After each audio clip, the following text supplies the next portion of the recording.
Hey, how's it going, Liam? My name is Jack Kim here with Mr. and Mrs. Leeds. I wanted to thank you first for trying out our site auditor. I hope you got some insight out of that. I wanted to follow up and do a video analysis. It looks like you're not actually Dr. Michelle Rogers. You're kind of a marketing firm and you just submitted her website on there. And I just wanted to give you some insight and maybe potentially some tips and pointers for how she could currently rank for SEO. Now, we do offer white labeling services where if you'd like to provide SEO for her, we could just give you a quote and then do the SEO services, and then you could just white label it that way. Definitely something we could talk about. So let me go ahead and get started real quick. So right off the bat, I'm using a tool called Ahrefs. Not sure if you're familiar with it already or not, but it helps search marketers like us to take a look at the web metrics and see kind of what's been working and what's not been working. Right off the bat, your backlinks from referring domains.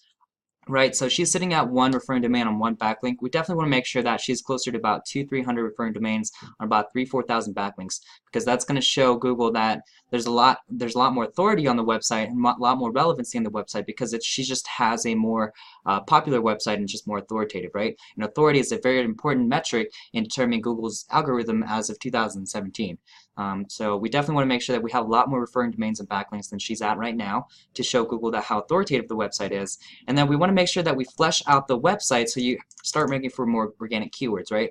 So in the inner pages, we want to make sure that we start optimizing for the different locations, right? Because she's an optometrist in Los Angeles and because Los Angeles is such a large city, what we want to do is we want to subdivide it into the different areas that are involved in there, right? So she's currently in El Segundo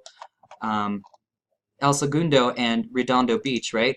And there's all those different nearby counties in Los Angeles out there, right? So what we want to do is we want to start capturing all those different things and have a locations page, right? So when we see right here, it looks like it's like a one-page kind of thing, home, about, testimonials. I would have a locations page on here and start targeting all the different locations that are currently in that area. That way she gets credit for all the different locations that people are searching into Google, right? So because not everyone's typing in optometrist Los Angeles, but a lot of people are typing in optometrist Redondo Beach, optometrist El Segundo, those kinds of things. So we want to make sure that she ranks for those kinds of phrases by having a page built on the website specifically targeting those kinds of locations, right? So she can get credit through Google that way.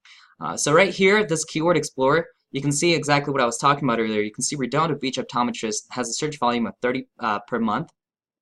We definitely want to make sure we capture that optometrist Redondo Beach right here, and then Rolling Hills and all those different phrases. And so we definitely want to make sure we capture those things there. We want to have a lot of content on there as well, because content is a very important aspect that Google utilizes for authority on the website as well. So you want to shoot for about 500 to 1,500 words of content per web page, because that's just going to go show Google that you have a lot of content on there, and something that your competition doesn't have, which is definitely going to help with that, carrying along with that authority on the website. The last thing I would highly recommend you look into is your citations. So right now, I have a feeling if Dr. Michael Rogers, someone were to put Dr.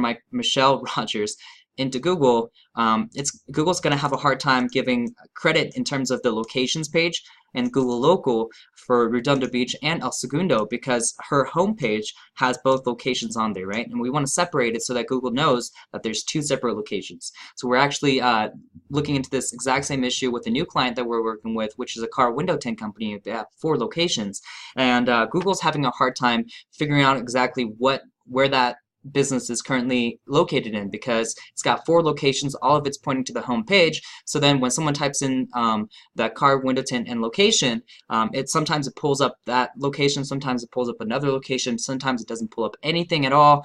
Google's just having a hard time understanding exactly where that website's meant to be located. And this website is going to face that same exact problem unless we subdivide it by location and point the citation specifically for those inner pages based on that location area, right? And so that's definitely what I would look into in terms of the citations portion of that website. It's going to help show Google exactly where your area is and that you have specifically 2 different locations that you would like to rank for. And so I would highly recommend doing that as part of that locations page.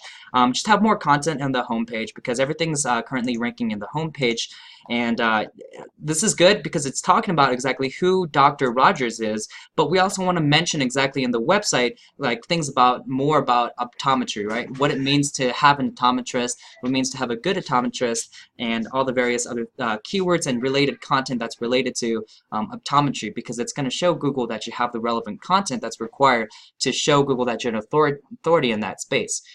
Right, so we just want to make sure we have more content on the homepage as well. Great photo. I love the schedule and appointment. This needs to be a phone number as well as this contact me page, right? That's all the way at the bottom. We want to have them at the top, right? Even if it means that we have to do something like have this photo right here, have this content a little bit lower down here with its own section, and then have a request a free quote, like on the right hand side, right? That way people can enter their information, and she's just going to collect more leads and more sales that way, right? Because our job as search marketers, it's not just to bring traffic to the website, but it's actually to get them to sign up for the service, sign up for the product, and actually convert them into sales, because we don't make money unless our customers make money, our clients make money. So it's not just about bringing traffic to your website, but making sure that those traffic convert to leads, and that would be your job as a search marketer, right? Right, Liam, to make sure that they're actually capturing that traffic and converting them into leads.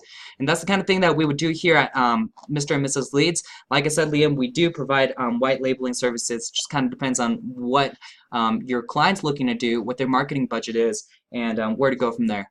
So I'll wrap that up here. I really appreciate it if you watch this video all the way through to the end.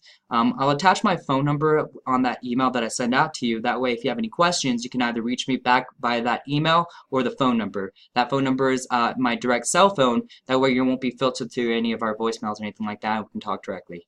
So again, appreciate it if you watch this all the way through. Hope you got some insight out of that, and hope to kind of work together in getting this person ranked and getting them business, right? So appreciate it. Have a good rest of your day and take care. Thank you.